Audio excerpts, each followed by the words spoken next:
to this. Okay, everyone.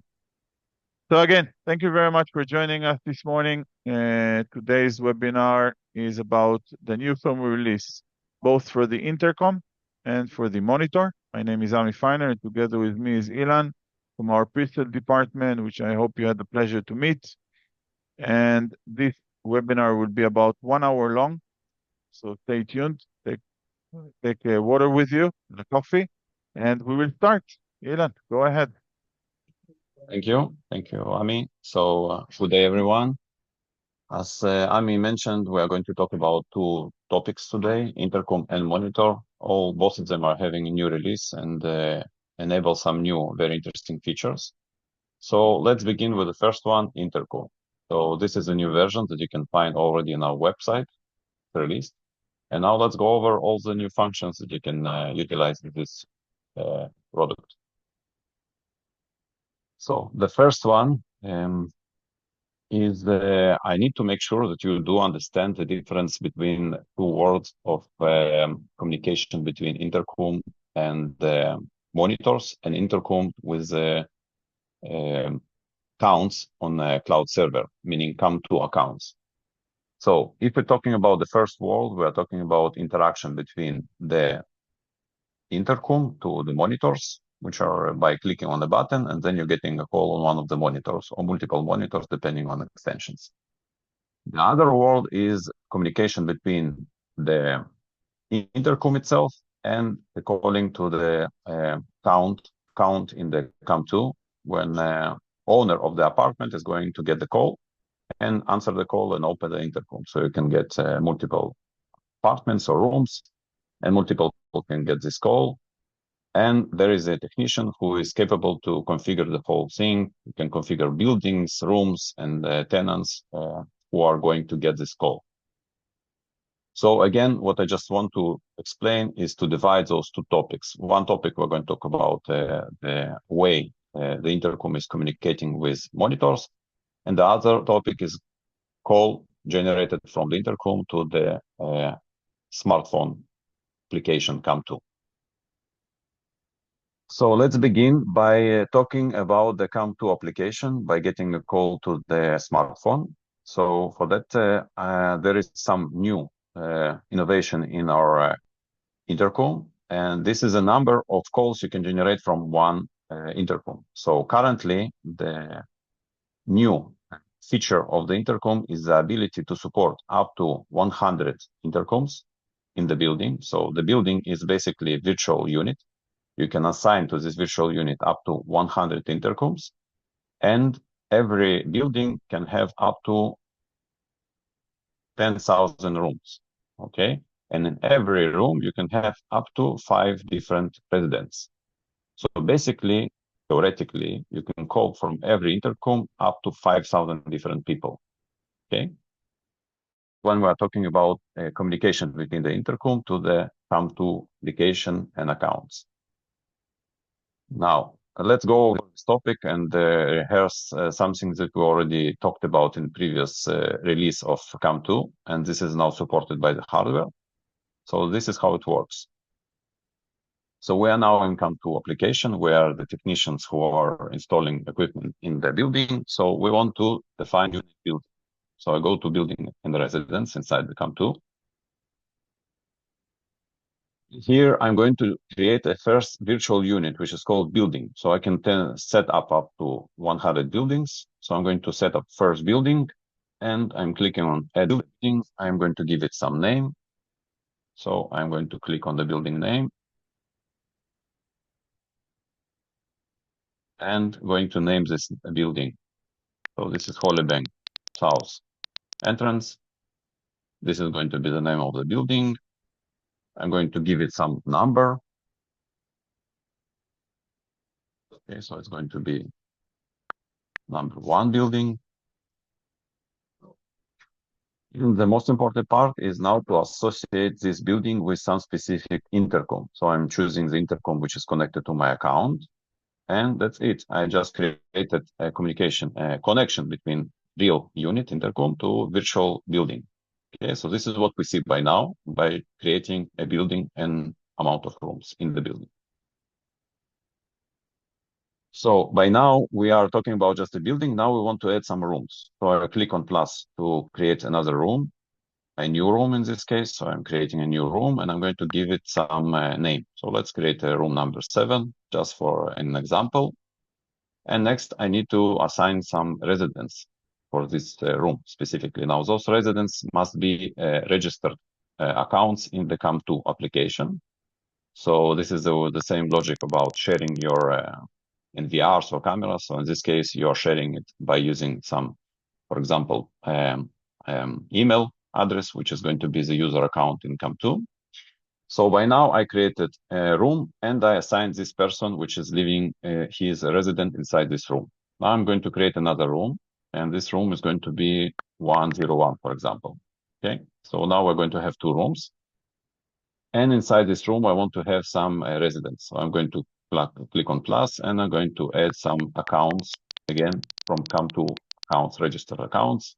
So I'm adding 1 colleague and I'm going to click plus again. And I'm going to add another colleague.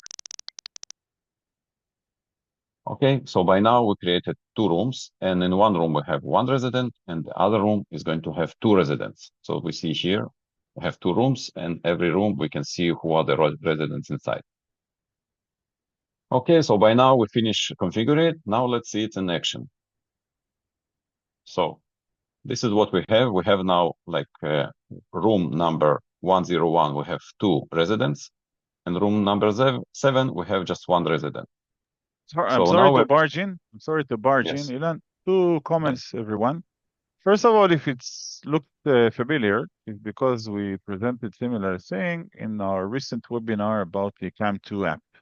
Remind you, about a month ago, we had a webinar about the app with the release of 1.15.2. We showed exactly the same thing, but we told you that it requires also the firmware upgrade for the intercom. So now that the firmware is available, you can actually activate all of this. Now, as for the word room, we're using the terminology room, but you can associate with apartment, for example. So apartment 7, apartment 101, inside apartment 7, Ilan is living, and inside apartment 101, as you saw, Ari and Dudi, 2 family members are living in, and those are their phone numbers. Those are their actual phones, so they can get the call when I'm not there, when they are not inside the apartment. Please continue. Exactly. So just to remind you, we can get up to 5,000 people to generate a call from Intercom, which is going to go and route through the cloud, and then it's going to get to the phone of the tenant who is living in specific apartment. So we are going to click on room number 7, click on call, and the phone of room number 7 tenant is going to get a call. Okay. So we see that it's working. We can stop the call. And now let's test room numbers 101 and click on call button. And you can see that 2 phones are going to get the call. So we can answer on one of them. And by answering, immediately it's going to stop the call on the other one. Okay. First one answers, the one is going to get the call and open the door if it's okay. And on the way, I just remind you, we showed it previously, but now version supports 2 door locks, so you can decide which lock you want to open. Okay, we are going to talk about it more precisely later on in next slides. Okay. So now let's talk about real monitors when we are going to generate a call to the monitor. So with the new version, we can support up to 500 monitors. So now with this solution becomes not a VIL solution, but real building solution. So you can handle up to 500 monitors and every monitor can handle up to 5 extensions. And I remind you, you can have 2 intercoms connected to the same building. One of them can be slave. So any call generated from here is going to be routed from them through the main intercom unit. So again, we can have apartment 1, 2, and up to 500 apartments, and every apartment, the main monitor can have extensions. So in total, we can have 3,000 monitors per building. Okay, so this is now a new setup, a new ability of this intercom. Okay, so now let's talk about new functions inside this intercom. So now we can display a list of the tenants living in this building. Previously, we were talking about printing this list, so some visitor need to look from the list and check what number he needs to call. With the new version, you can actually display these numbers, and you can know you can actually get understanding which apartment you need to call. Okay. Now, there are two ways to create this kind of list. One way, you can do it from just assigning a room number to every contact you create inside Intercom. And the other one is going to be manual. You can do manually adding those names into the contact lists. Now, let's see how exactly it's working. So for that reason, I created a recording, so you'll see the whole process. So now you can see that I have 3 different contacts here. And now when I'm going to get into the contact, you're going to see that I have no room number yet. So I'm going to assign this contact room number 5.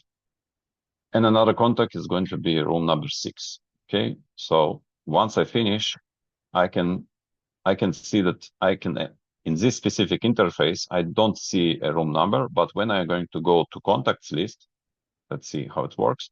So I click on contacts. This is the interface that you're going to use to generate this kind of list that the visitor can see and understand which apartment he needs to call. So currently, when I click on add button, I immediately can see that I have ability to add those 2 residents into my list of residents. So people will know which apartments they need to call. So I can choose those 2 apartments.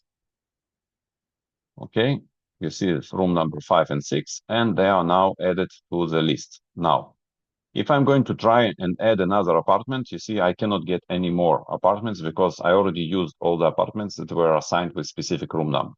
Okay, so if I want to add more apartments, I can either go back to the same interface and assign a room for every contact, or I can do it here manually. I can just do it manually here, manually add, and I will have an interface to create this list. So I'm going to give it some name, apartment name, room number, or apartment, I mean, and then we can see here a list of 5, 6, 7 apartments. So if I want to call some apartment, first of all, you see that there is a small asterisk button here. So when I click on it, I can see a list of contacts. And now I know that, for example, Mariella, number 7, this is the apartment I want to call.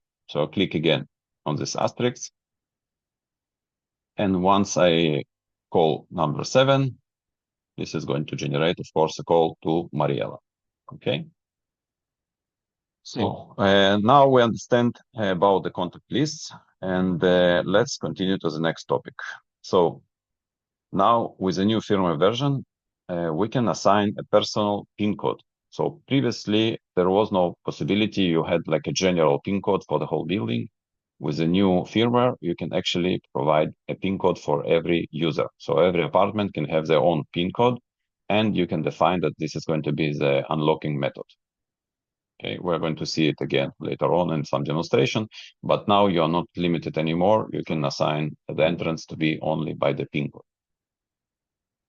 Next, this is a feature that didn't work properly in previous version, and it's now working perfectly. This is about exporting contact list and importing it into the new unit. For example, if you need to replace a unit or you want to copy the contact list after you finish installation. So you will have a backup in case you will need to replace the unit in the future. So this is now a very usable function that you can use in the web interface. And now let's see how it's actually working. So what we see now is a list of people that are living in this building, and I want to export it so I can use it on another unit later on to import it back.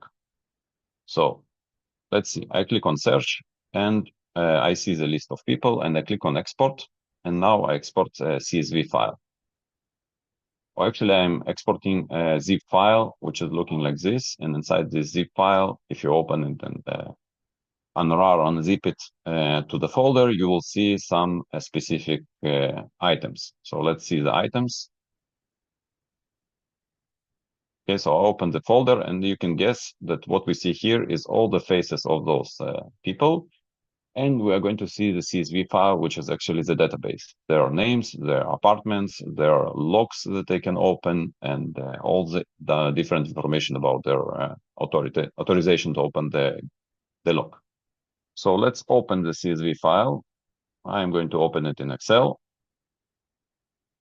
And we can see here all the names, and if they are in whitelist, blacklist, everything is here with specific picture. So now let's talk about pictures. The picture must reside in the same folder as the CSV file, okay? Later on, when we are going to import it, it needs to be exactly in the same folder as this database, textual database, okay? So I would like to show you some additional example, not just exporting and importing. I want to do some work on my PC. I want to add some people that are not in this database. So later on, I will add it in another intercom, and I will have a new face and some new information about this person, and he's going to be a part of authorized people. So I'm going to copy this Emma JPEG file, okay, and I want to add her to the list of authorized people. So I'm going to create a new line, and instead of Mafcal, I'm going to change it to the name of this JPEG file.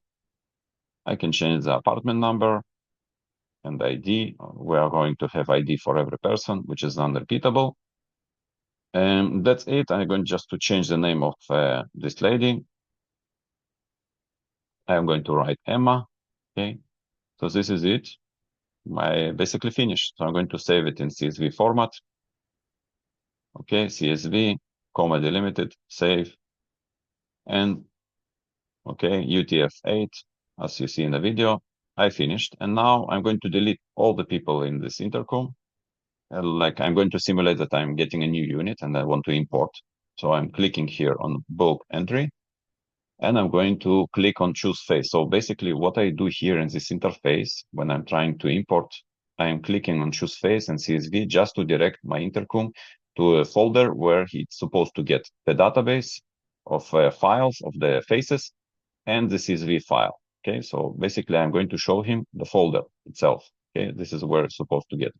So I'm choosing all the faces, and I already see it's in the database. So next, I need to go to CSV and decide and show him where this CSV file is.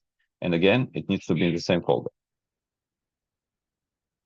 So I'm choosing the CSV file, and that's it. I click on all entry, and you see small icons of V, green V. It means that that's it. The process is working, and I got all those faces imported back into the intercom.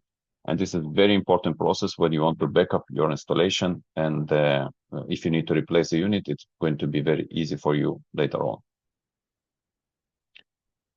Okay, next one is the functions that didn't work previously, and now you can access Intercom via cloud.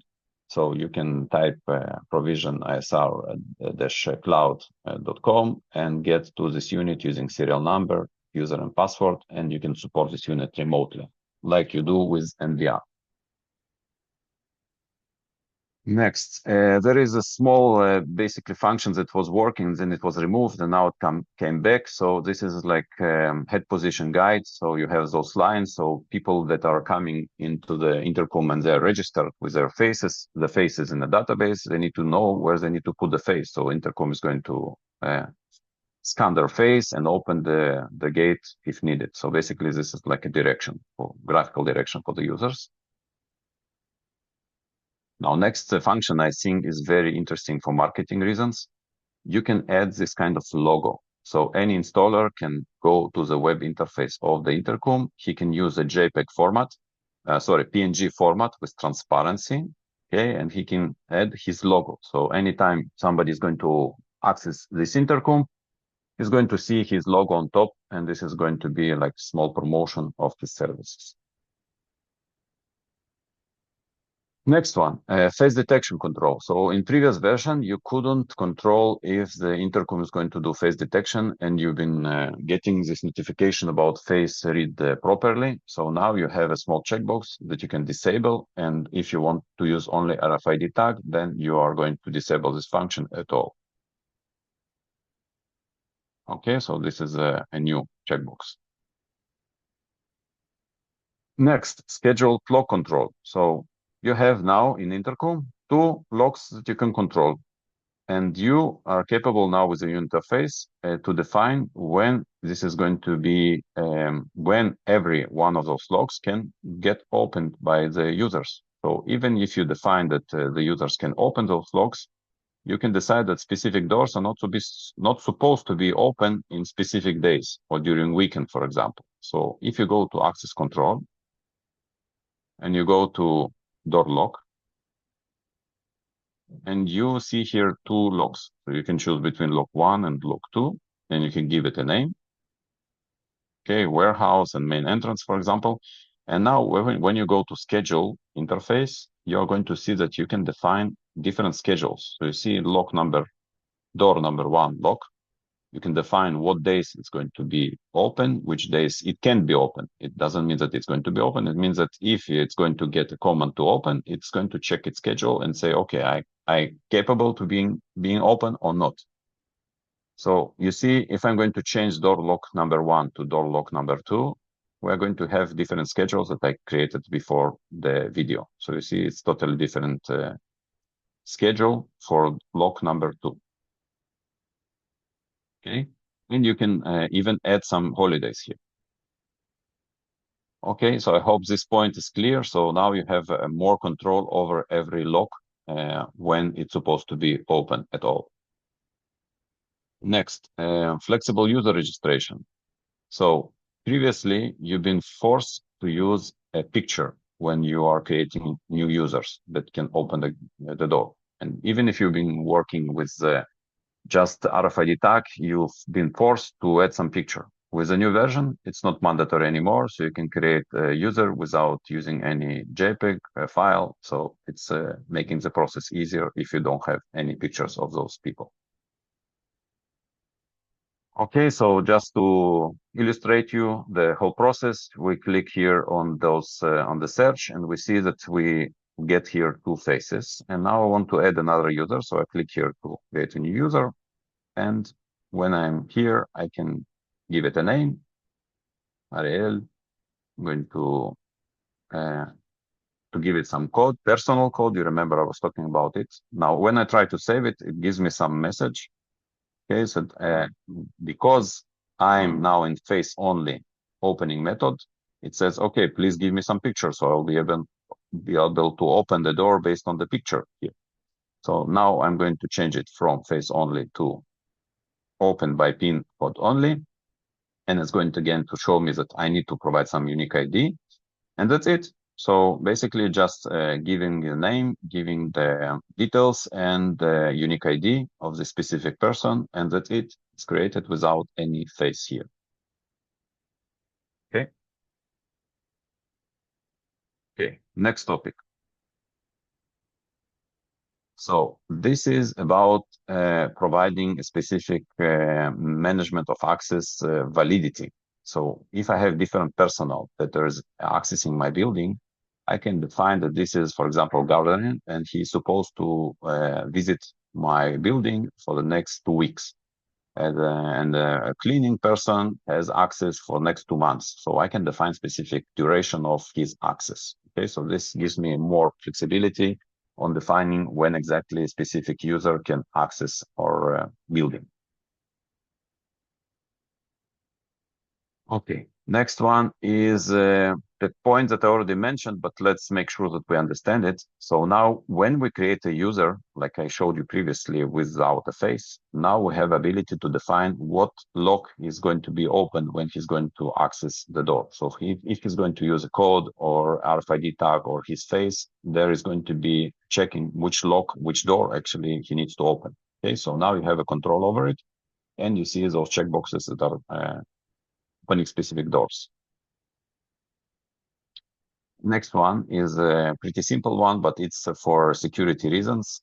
In previous version, you couldn't get any logs about unknown RFID tags, people who are trying to open a door with a tag which is not programmed to open the specific door. So now you have a log, and you will know that somebody was trying to access the building.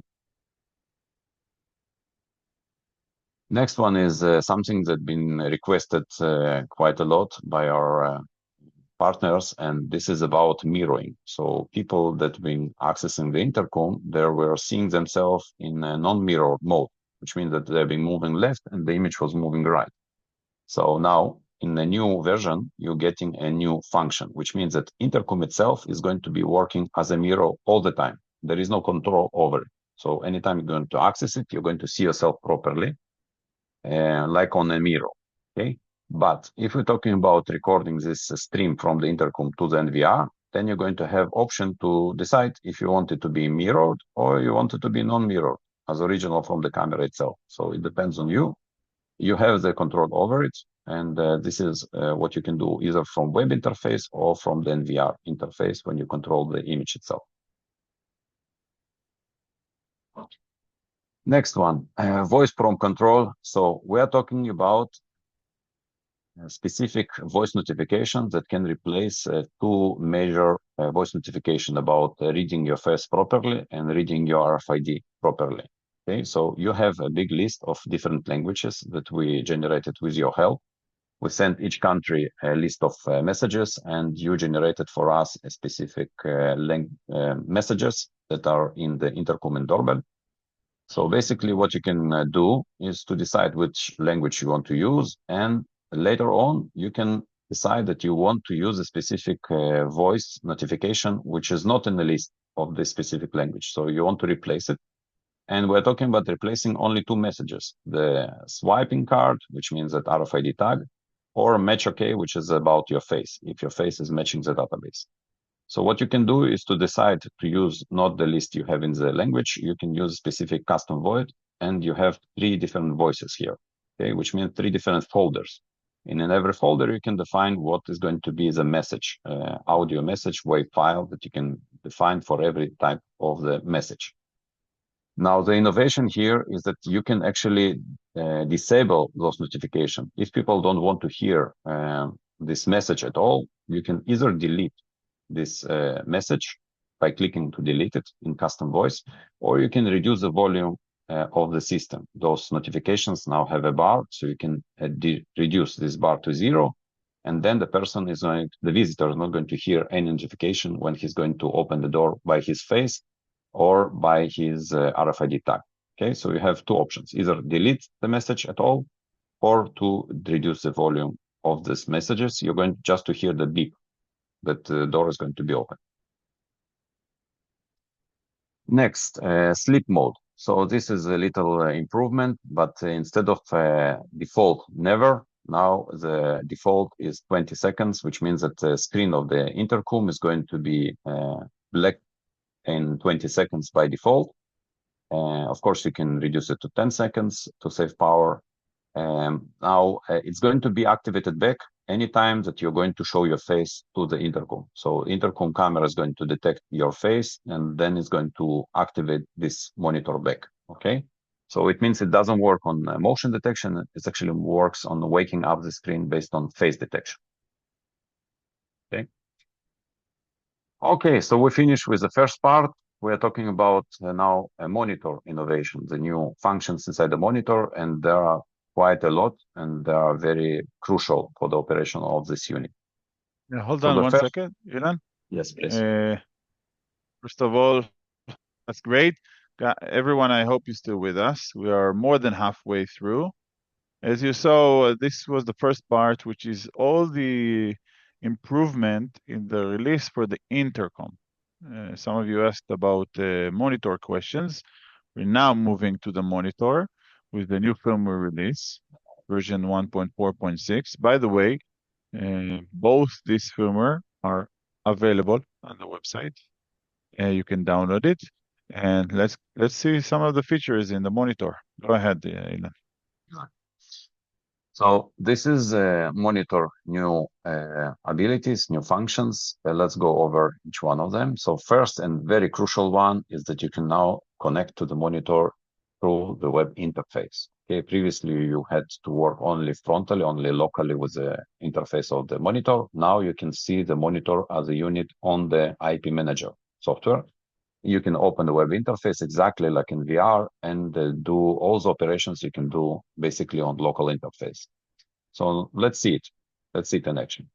So this is me scanning the network. I'm getting here a few monitors. I'm opening one of the monitors and getting into this unit remotely like you do to the NVR. And we see exactly the same interface as we see inside NVR.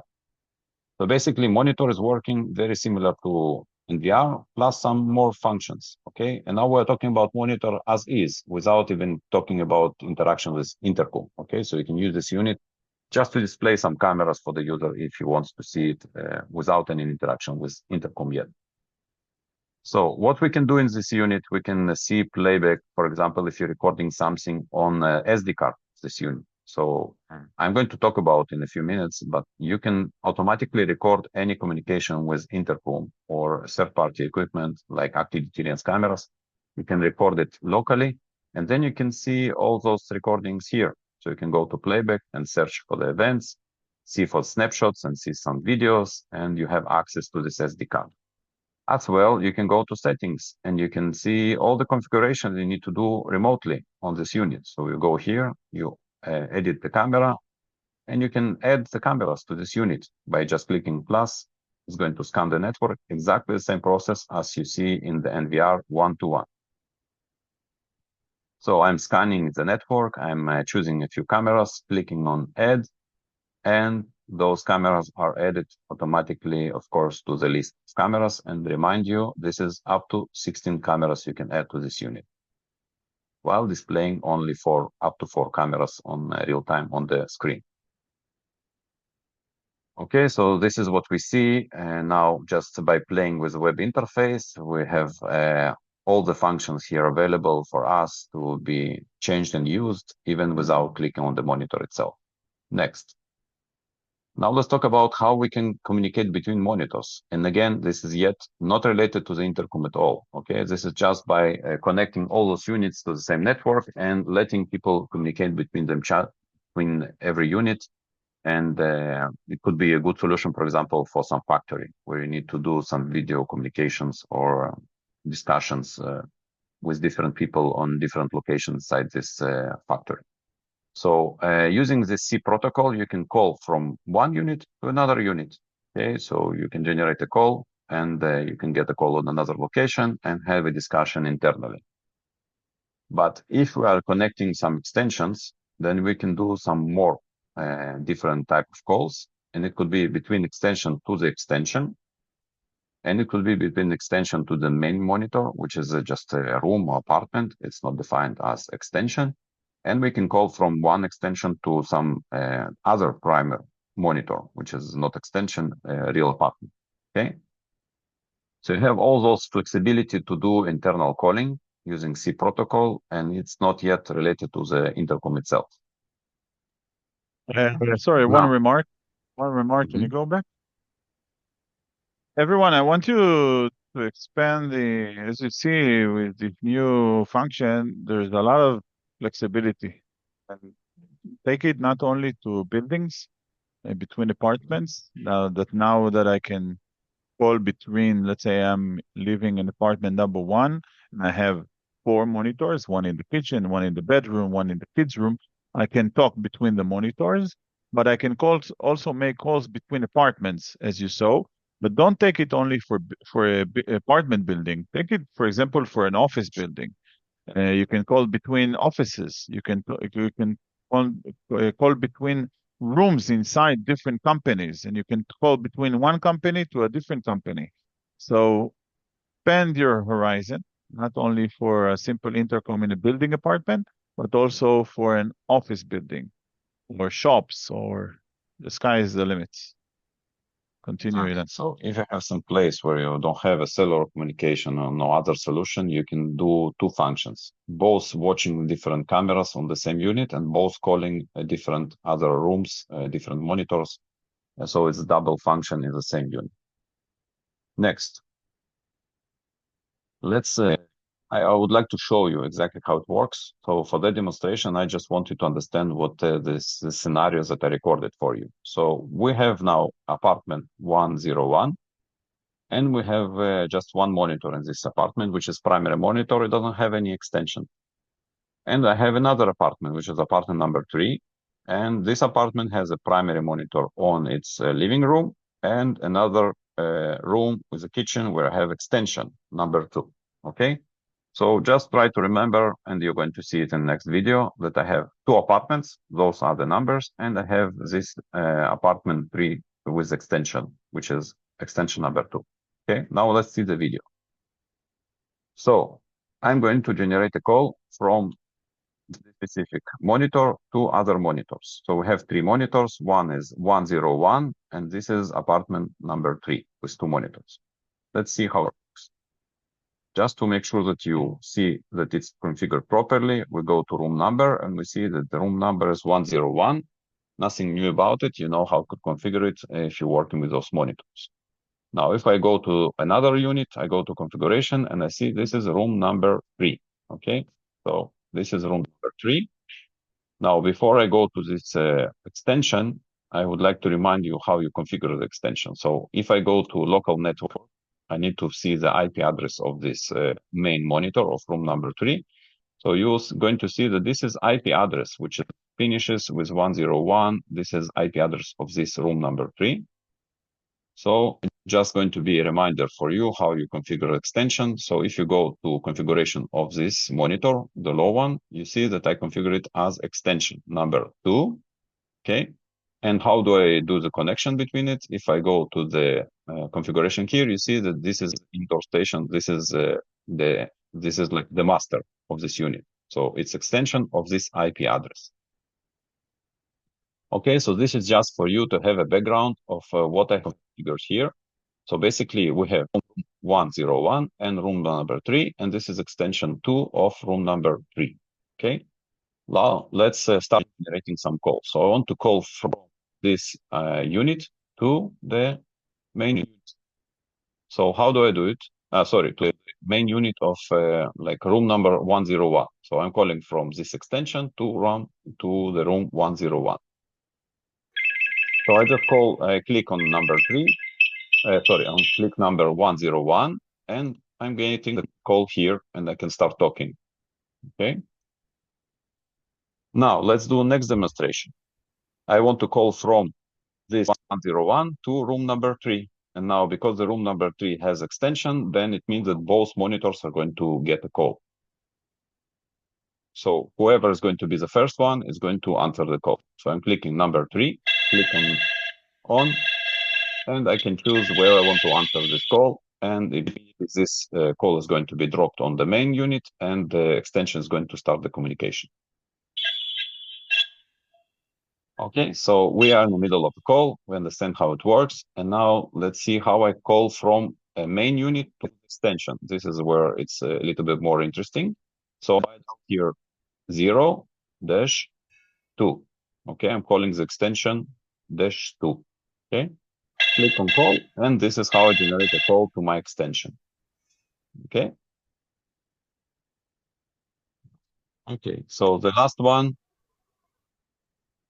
I want to call from here to room number 3.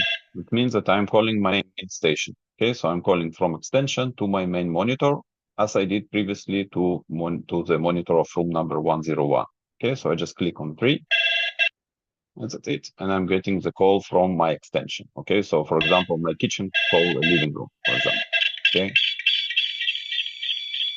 Okay, so this is how you can generate calls between extensions and rooms.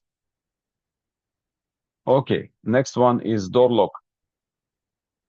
How do you control door locks from the monitor? So with the new interface, you are now getting 2 small icons. So you can click on one of the icons to open specific door, specific lock of the intercom. Okay, so this is very easy interface. Something you didn't have in previous version. The next one is very important one. We're talking about auto recording. So when there is a call coming in, somebody is in your door entrance, and you don't want to click on the buttons to start recording it, you have a configuration that is going to define that any call coming in is going to be recorded with a snapshot. So it's going to be recorded on your small SD card inserted into the monitor, on top of the NVR, if you have NVR in this premises. So it means that you don't need to click on those buttons as you had to do it previously. Now you can configure it on either local interface or web interface. So how we do it on the web interface? Very simple. We go to settings, we go to intercom, and we go to call. And inside this interface, you're going to see very simple configuration, which is auto snapshot and auto record. So you click on, and that's it. This is, it means that anytime you're going to get a call, the monitor is going to record this call from the beginning till the end. And later on, when you want to search for this recording, you go to search and backup, and you're going to find your calls, and you're going to see all the snapshots of people being calling you. Okay, so everything is recorded. Next one is very simple. We're almost at the end of this presentation. So this is extended sleep time. So you had previously less options in this interface. Now you have up to 5 minutes to extend this flexibility. And it means that your monitor is going to be on for longer time if it's needed. And you have now improved wake up screen. It means that when you click on the screen when it's black, and you want to click it and to wake it up, you can see either page of cameras, which means a group of cameras. And I remind you, you can connect up to 16 cameras. You can decide if it's going to be page 1, which is group of cameras 1, or page 2, or page 3, or page 4. Okay, so up to 16 cameras. Or it could be a specific camera, just one, stretched on the screen. Okay. So you can do it either from the local interface or from web interface. You just decide which type of display you want to show when you wake up. So you can either decide on specific one screen display, which means that it's going to be specific IP of the camera, or it could be a 4-screen display, but then you need to decide what is the number of the page. Let me show you how it works. So waking up the screen looks like this. I touch the screen. When I touch it with a finger, it wakes up and immediately shows me some cameras. So this is one of the pages. Okay. So if I want to see what other pages I have here, I can click on the, or how do I configure it basically? So I click on this button here, wake up display. Okay. And then I can check what exactly is going to be the display wake up mode. So it's going to be 4 screens and the page, which is number 1. And we're going to talk about the different pages in a moment. Or I can change it to be one camera, just so single screen display, which means just one camera. So I can choose here which camera I want to display. I just search it in a list of my cameras, save it, and anytime it's going to sleep, we're going to wait for a few seconds, 5 seconds as configured here, and then it's going to sleep. I click with the finger, and it wakes up with this specific camera. Okay. So this is wake up screen. Now you can control it. Okay, now another function here is what lock you're going to open by clicking on a hardware lock button, unlocking button. So now you have ability to define which lock, 1 or lock number 2, you want to open by clicking on this button.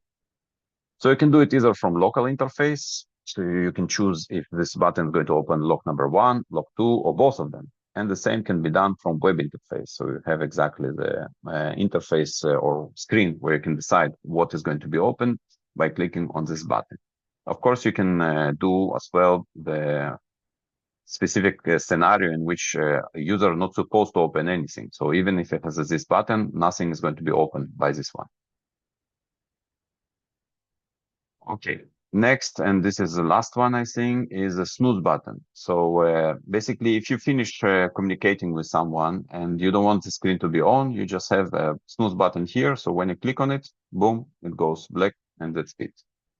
So that's it. I really thank you for all the time you invested in hearing about these new functions. So Ami.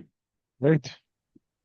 Very good. First of all, thank you very much, Ilan, for sharing with us. Actually, you did it faster than I imagined, which is great. And everyone, before we start, question for those of you that have to leave, thank you very much for joining us. And thank you, and see you in our next seminars.